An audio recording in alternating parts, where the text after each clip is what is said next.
The web is everywhere. It's how we connect, learn, shop, and entertain ourselves, and the demand for talented developers who can build amazing web experiences is only going to grow. That's where full-stack web development comes in. It's the key to unlocking your potential in the tech world and building the future, one line of code at a time.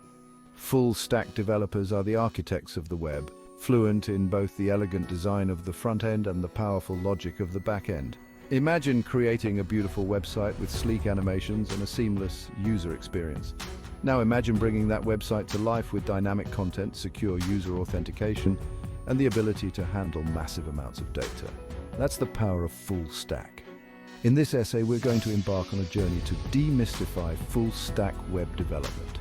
We'll explore the essential technologies that drive the modern web and equip you with the knowledge to start building your own incredible applications. Get ready to dive in, get your hands dirty, and unleash your inner tech ninja. The front end is the face of your application, the part that users see and interact with. It's all about creating a visually appealing and intuitive experience that captures attention and keeps users engaged. Think about your favorite websites. What makes them so enjoyable to use? Chances are it's a combination of beautiful design and seamless functionality. Two of the most popular and powerful tools for building amazing front-end experiences are Angular and React. Angular, developed by Google, provides a comprehensive framework for building complex dynamic web applications. It's known for its robust features and ability to handle large-scale projects. React, developed by Facebook, is a JavaScript library that's perfect for building fast, interactive user interfaces. Both Angular and React are based on the concept of components, which are reusable building blocks of your user interface. Components allow you to break down complex interfaces into smaller, more manageable pieces, making your code cleaner, more organized, and easier to maintain. Whether you choose Angular's structured approach or React's flexibility, mastering these technologies will empower you to craft stunning, user-friendly interfaces that leave a lasting impression. While the front end is all about what the user sees, the back end is the behind-the-scenes engine that makes everything work. It's responsible for handling data storage, user authentication, business logic, and all the other complex operations that power your application. Think of it as the brain of your website, working tirelessly to process information and deliver a seamless user experience. Node.js and Express JS are powerful tools for building robust and scalable back-end applications. Node.js is a JavaScript runtime environment that enables you to run JavaScript code outside of a web browser. This opens up a world of possibilities, allowing you to build server-side applications, command-line tools, and even desktop applications using JavaScript. Express.js is a minimalist web framework for Node.js that provides a simple and elegant way to build APIs and web applications. Together, Node.js and Express.js provide a solid foundation for building lightning-fast, scalable, and efficient back-end applications. They're used by countless companies and developers around the world, making them essential tools in any full-stack developer's toolkit. Data is the lifeblood of any modern web application. Whether it's user information, product details, or financial transactions, your application needs a reliable and efficient way to store and manage all this data. This is where databases come into play, serving as the backbone of your application's data infrastructure. Two popular database management systems are MySQL and MongoDB, each offering unique features for different use cases. MySQL is a powerful and widely used relational database management system that excels at handling structured data with well-defined relationships. It's known for its reliability, performance, and ACID properties, making it a solid choice for applications that prioritize data integrity and consistency. On the other hand, MongoDB is a NoSQL database that provides a flexible and scalable solution for handling unstructured and semi-structured data. MongoDB's document-oriented approach makes it ideal for applications with evolving data schemas and those that require high availability and horizontal scalability. Hello everyone, welcome back to my channel. Now that I have your attention from that AI generated video that talks about full stack web development, it really did a great job talking about all the different aspects or different layers of a full stack development: the client side, the server side, the microservices, and the database. So in the next, I would say, maybe 4 to 5 set of YouTube videos that I'm going to make will be solely based on that. And what I'm going to do is I'm going to describe all these different layers, and also not only sticking to one technology with various technology, but sticking with the exact same application, how you can build, based on the choice that you're going to make. And the application is going to be, of course, a secure application. We'll have a login and authentication using the JWT token, and it will also have simple, CRUD features. So using this valuable knowledge, you'll be able to build any kind of web application with multi-tier, and you can also consider yourself a full stack web developer as well. All right, so let's just dive into it. Today, what I'm going to do, because of the shortage of time, I'm just going to demonstrate what will be the end product after this, 4 to 5 video series that I'm going to make in the long run. So the very first thing is it will be an application that basically manages the user, right? So let me bring up the folder. So the application will be like this, will be called JWT CRUD Web App, and it will be on the publicly available GitHub page, and I'll share that as well when I'm done with the entire series.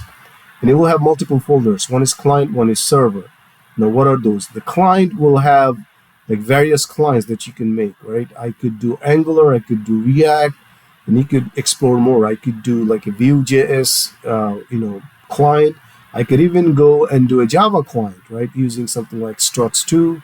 I can also do like Spring Web or Springboot. I could do that too. And on the server side, you could do microservices, like building REST API using any of these technologies, right? Right now I have, I created one with Express.js, and of course got a JWT token, and this is connecting to MongoDB, as you could tell. Then I also have one with Springboot and using JWT token and MongoDB, and then I also have another Springboot JWT token with MySQL as well. Now, can you do Express with JWT token with MySQL? Absolutely. With Oracle? Absolutely. So the purpose of this tutorial is to kind of give you the power so that you can pretty much build any combination of these different tiers, microservices versus your client and the database layer, and you can build pretty much any customized, robust application based on your needs. All right, so let's open a command prompt, and actually I'll go open a Visual Studio. So the Visual Studio kind of shows you those same folders, client and server, as you could see.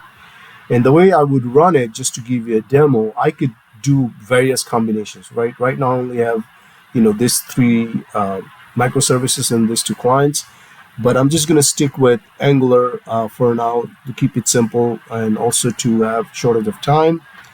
And as you could see, I have 2 separate command prompts, right? One for the server, one for the client. So here's the Angular. And of course, I have already done the npm install, because that's the first thing I would have to do. So I'm not going to do it. So all I'm going to do is npm start. That means I am starting the client, right? And this is an Angular client. And let it run. And as you can see, it's up and ready. But of course, I don't have a server. Now, I could start with, okay, here I'm starting with Springboot JWT token connecting to MySQL database.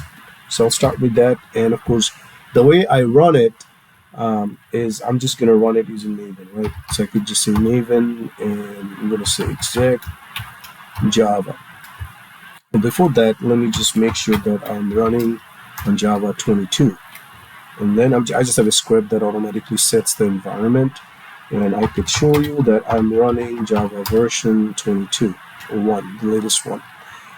And clear the screen, and I'm going to run exec Java. If I do that, what's going to happen is it's going to, I already built it. So, if it's not built, it will automatically build it, and then it will start the microservices server. So as you can see, basically starts a REST API, right?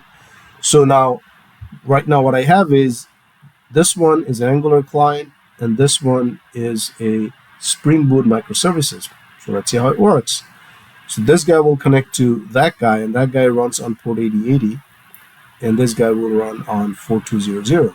Okay, so I'm going to go back to my web page right here and see if I could bring up my Angular page. All right, there it is, voila. So you have a login screen. This is basically a very simple user management app. All it does is it shows you the list of user. But again, even though it's simple, it has fairly complexity built in there. Like it uses JWT token to secure your information. And it also has two roles. One is user role, one is administrator role. Right now, I'm going to be logging in as administrator with an account that I already have, and it's already connecting to a MySQL database. How do I know that? Because that is the server that I'm running right now. If I go all the way up, it's not showing, but I'm actually running this guy right here, MySQL. So that's the one connecting to the MySQL database, and it's actually connecting to this database right here locally I have, and I only have one table. And the table has the information, as you could see, and I can run it to see all these stuff. As you could see, it's got an ID, username, password, first name, last name, age, salary, excuse me, what type of role it has, and created by, last updated by, right? And the password or hash, so it's all secure, you can't really see anything. And going back to my login, I'm just going to go ahead and log in. As I said, I'm an administrator, so I can only see those three information, as you could tell, right? And nice and dandy. And I could do, since I'm an administrator, I could see all the information. I could see their first name, last name, username, age, salary, and I could change any of that. I could even add new users, of course, right?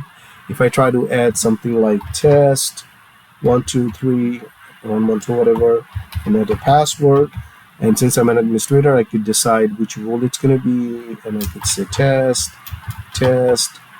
age is 23, salary, just put some numbers in there and add it, and it added successfully. And as you can see, it's in there right now. And of course, I could verify this by going in there, and this has been added right here, as you can see in this row right here, right? And then of course, it's a simple CRUD application. I can change it, like whatever information I have here, right? I can go back. Of course, I can't change the primary key username. I could say that this guy's an administrator or a user, and I know what password that I put. Actually, let me put the password to make sure I remember what I put. And let's just change the age to 34. Salary is fine. Update. And it updated it, as you could see. So I'm going to try to log in as that user. So the username is this, remember? Log out. So I'm logging in as that new user that I just created. I remember the password, and there it is. And it logged in, as you could see. But here's the difference. If you remember, when I added the user, I added it as a user, so not an administrator. So this guy, all that you can see is the list of, the user that's there, the first name, last name, and age. It cannot see their salary, it cannot see their username, and there's nothing else it can do. But of course, there's filters. I could just filter it, right? And that should automatically work, and that's all good. But again, so you kind of got the idea. So I'm going to log out now. Now, of course, it will make it more interesting if I try other options, right? Instead of only Spring Boot and MySQL, let's try some other options to see how I can also connect the exact same Angular client with other microservices. All right, so let's go back to our Visual Studio. And I'm going to go ahead and kill this server that was Spring Boot, because I'm going to try a different server. Of course, I could try the Spring Boot JWT with MongoDB, but again, I can try and show it to you later on, but it's no fun because I already tried one Spring Boot. Let's try something completely different, which is an Express JS that runs on Node.js server side, uses JWT token as well, and connects to a NoSQL database. So we're going to try this one. So let's go to that directory, and I am on that directory now. and I have already done npm install, right? That's how you gonna compile that first. So all I'm gonna do is npm start. And one of the things that I have turned on is node 1, so it automatically, any changes that I have, it automatically restarts the server. So as you could see that it started something called server.js, which is nothing but just a server-side JavaScript file right here, and there are others. And again, this session today is not going into the code. I will have the subsequent video that will go into the detail on each and every implementation of these. So stay tuned, and if you have not subscribed to my channel, please do subscribe, and also hit the like button and the bell icon so that you get notified of the subsequent videos about this tutorial, of course. Well, now the server is started, and it also listens to 8080 port. But the difference is, of course, it's running on Express.js or Node.js, and it connects to MongoDB server that is actually out on the cloud, right? So what is that? Well, it's actually, if you're familiar with MongoDB, that's great. But if you're not, it's basically, they have a free service. If you just go to like MongoDB search on a Google, you end up into their page and just sign up for it. It's free. I mean, you don't have to pay for it. There's a free tier, so that's what I got. In the free tier, as you could see, I get a collection, which is kind of similar to like a schema. I'm sorry, it's a database, which is similar to like a schema, and then I have a collection, kind of like a table, users. It's exact same thing that I had on the MySQL database, right? And as you can see, this is the data right here. This is a fake data anyway, and these are roles and same information, username, password, and all that. So all this Express.js is doing is just serving those data as a microservices, right? So this is that. My exact client, if you remember, I had my client up and running, Angular. I have not done anything with it, right? It's the same client that is going to work seamlessly. The only difference, you will see that I have more data on the MongoDB. It just happens to be the case. So no big deal. So there it is. Of course, I'm not going to have this user because that's the one I created on the MySQL database. So, but I have another one, that one that is actually an administrator that I can log in as.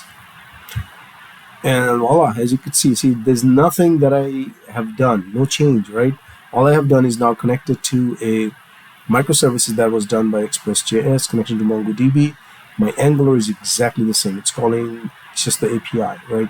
The API URL is exactly the same because it's localhost 8080, and the URI path is the same. That's how it works seamlessly, right? So same thing I could do. I could just add a user, and I could say test 123 and add a password, of course. And then let's say in this time we're going to make that an administrator and say hello there. So data and salary is this, and add it. And there it is. It got added. Now how do I know it got added? I could just search for it, right? There it is. As you can see, that test 123 got added. And of course, I can do the same thing. I can edit it and change it to say whatever L2, there 2. You will see that it will update as I change it, right? So it updated it. I could just go see if it did, and there it is. Now I'm going to try to log in, right? The first thing is I need to make sure that did it really add it, or is it just sitting on the memory? Well, I could verify that. Remember, the username is test123, and MongoDB gives you this nice little interface that I could actually check, right? Kind of like you're running a query. So here I can filter. I could say that, hey, I'm trying to find out, hey, do I have the username that I just added that happens to be this, test123, and just if we can filter out. And there it is. As you can see, it did add it, and it, of course, hashed password, and it is role admin. That's exactly what I did. And there it is. So the data is there, right? No problem at all. And reset it, so it resets it back. And now let's try to log in as that user that we just added, right? Test123, and there's the password that I remember. And while I'm in, as you can see, this is an administrator now, right? So there's my name and ID, and I'm right there. And of course, it's the same data set. So as you could see that it's seamless, whether I'm using Angular, whether I'm using a different types of microservices, it will automatically, connect to it. So that's the beauty of this various tier technology, that once you learn this various web stack, whether it's a client side, server side, or a database, you can be extremely powerful. And of course, all these things are authenticated via the Java Web Token, JWT, right? It's using same thing it's used in the Springboot, but in a different library the Springboot has, and also it's used on the Express.js as well, the JWT library. So that's kind of it. Now, of course, I could go further and kind of demo you the Springboot version of kind of like the similar thing that connects to the MongoDB, right? So that's the one that I have not done yet, but let's just do it, just, for the sake of it. So this is the server side, and it spits out all kind of information because I just had it to debug certain things. So I'm going to kill that Express.js, and then I'm going to go back, and I'm going to try this guy right here, because we tried the Express, we tried the Springboot with MySQL. Now we're going to try the Springboot with MongoDB. See if that works. Boot and -w2 -mongo, and it is. And again, I'm going to do the same thing pretty much. Bring back my Maven exec Java and run that guy, and it is already compiled. I think all it's going to do is it's just going to start, and it's accepting traffic. It runs on port 80080. So, and it connects to the exact same Mongo database. That's the nice thing about it, right? So it connects to the exact same thing. So now the good news is I already have a new user, right? I just created, so I can try to make sure that I can log in. Now remember, just wanted to remind you one more time that I have not touched my Angular, right? And this doesn't have to be Angular. I could try another client. I could try my React. I could try a new client. Like I could create a client with Vue.js or maybe in Struts too. As long as my API URL is the same, I could go back and forth and try different combinations. And the other stuff is the same, kind of like the way I'm using the JWT tokens and stuff like that. All right, so I think my username was 123, and this was my password. And there it is, log in, and voila, there it is. See, now I'm not on Express, I'm actually running through Springboot, and you can tell by going to the Visual Studio Code right there, and as you can see, it is connected there, and it is saying stuff like user fetch successful, and here's the user, and username, blah blah blah blah blah. So it's all nice and good, and I can see that user right there, right there. And then of course I'm going to log out, I'm going to try another user, and just to show you delete, that I can delete that as well, right? So I really wanted to delete the one that I just created. So this is the guy, I'm just going to go ahead and delete. Yeah, sure, go ahead, delete that, and it's not there anymore. And log out, and I don't think I'll be able to log in using that user anymore, and I think that's the user ID if I remember correctly. Yeah, I can't log in. I mean, you could go back to this and you'll see that here it actually dispatched saying that I can't find the user because the user is null. So again, as you could see, that you could try different combinations, and you can see an exception that happens because it can try to decode the user. So that's kind of it. I mean, as you saw, that it is extremely powerful, yet once you learn all of these different technologies, and based on your needs, based on the needs of the company that you work for, that you can pretty much try various combinations, and this code will pretty much be enterprise ready, so you can literally use it to authenticate and use microservices and use clients that uses state-of-the-art technologies, kind of like Bootstrap 5 for styling.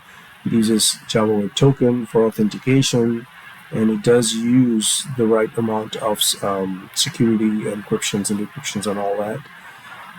So, just to summarize, at the end of the entire the series of videos that I'm going to create next, this was just a demo, just to give you a taste of what's coming in the next videos. That if you are interested, you will definitely be able to learn the backend, the MySQL and the MongoDB. You will also be able to see how Express and Node.js works.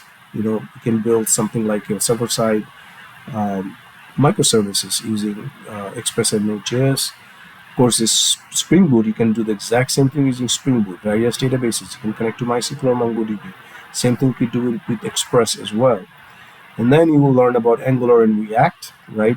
Building a very robust and user-friendly and pretty cool, state-of-the-art technology libraries, kind of like Bootstrap 5 and also like Font Awesome.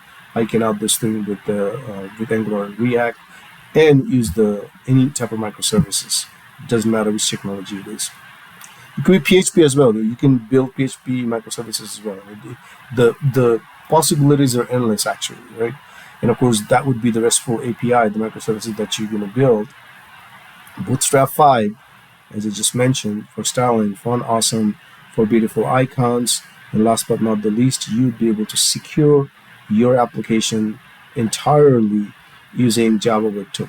That's about it. If this video has helped you in any way, please do subscribe my channel and also hit the like button and click the bell icon so that you are notified anytime I have a subsequent video related to this or other helpful topics that I talk in my channel. Thank you very much. Have a great day.